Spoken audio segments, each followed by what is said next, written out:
Les États-Unis renforcent leurs navires de plus en plus sur le Venezuela. Dans les eaux chaudes des Caraïbes, la tension monte d'un cran chaque semaine. Washington affirme vouloir lutter contre le trafic de drogue. Mais pour Caracas, c'est clair. Il s'agit d'une manœuvre militaire, d'un prélude à une intervention visant à renverser Nicolás Maduro. Une confrontation silencieuse, mais lourde de menaces, s'installe désormais à quelques milles des côtes vénézuéliennes. Et cette fois, ce n'est pas un simple jeu diplomatique. C'est une démonstration de force qui peut faire basculer toute la région. Car ce que beaucoup ignorent, c'est que le Venezuela n'est plus un pays isolé. Derrière ses frontières, il s'appuie désormais sur un réseau d'alliances stratégiques. La Russie, la Chine, l'Iran. Des acteurs capables de changer l'équilibre militaire en quelques heures. Dans ce bras de fer, le Venezuela veut prouver qu'il n'est plus seul. Et les États-Unis, eux, veulent rappeler qu'ils contrôlent encore les Caraïbes, une zone qu'ils considèrent comme leur arrière-cour depuis plus d'un siècle. Le point de rupture apparaît réellement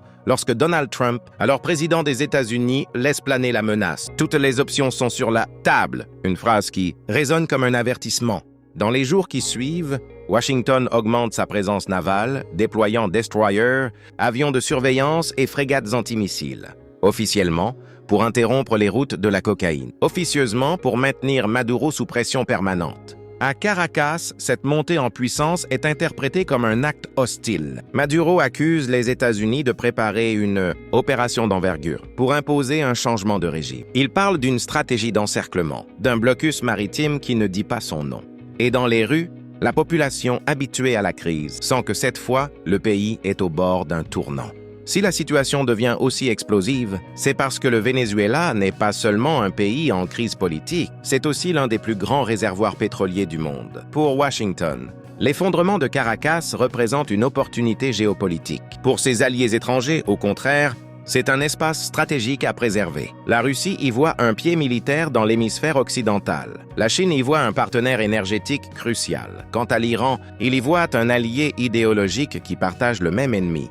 Les États-Unis. Depuis 2020, ce jeu d'alliance entraîne des mouvements militaires inquiétants. Moscou envoie des avions, livre des systèmes de défense anti-aérienne et maintient plusieurs conseillers militaires sur place. Pékin investit discrètement dans des infrastructures clés.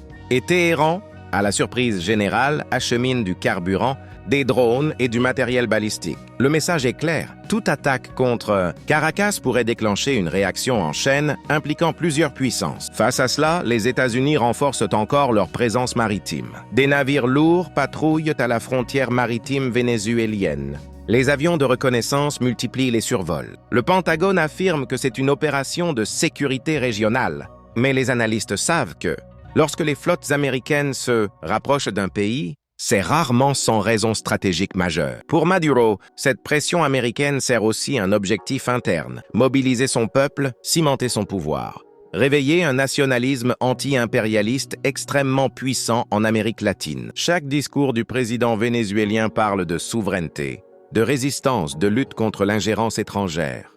Et dans un pays frappé par l'hyperinflation, la pauvreté et la pénurie, cette rhétorique trouve un écho réel. La tension atteint son apogée lorsqu'un navire américain s'approche, dangereusement d'une zone que Caracas considère comme ses eaux territoriales. L'armée vénézuélienne envoie alors des avions et des frégates pour intercepter l'intrus.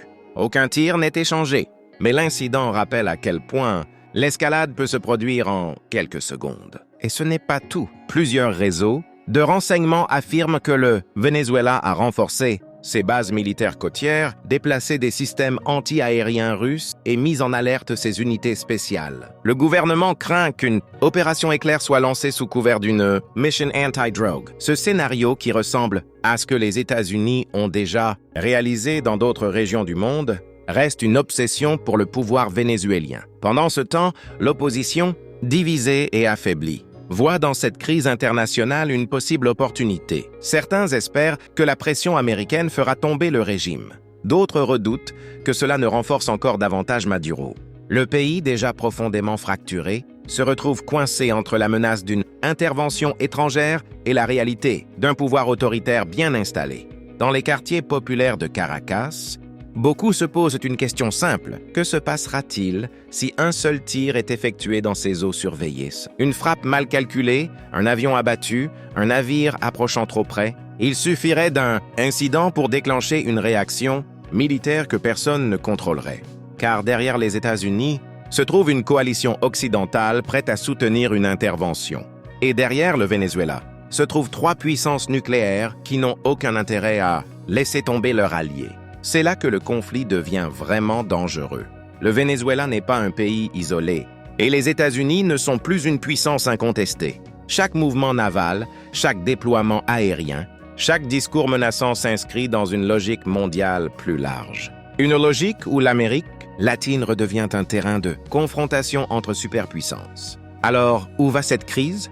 Vers une guerre ouverte? Une opération secrète? Ou un bras de fer qui restera gelé, comme en Corée ou à Taïwan?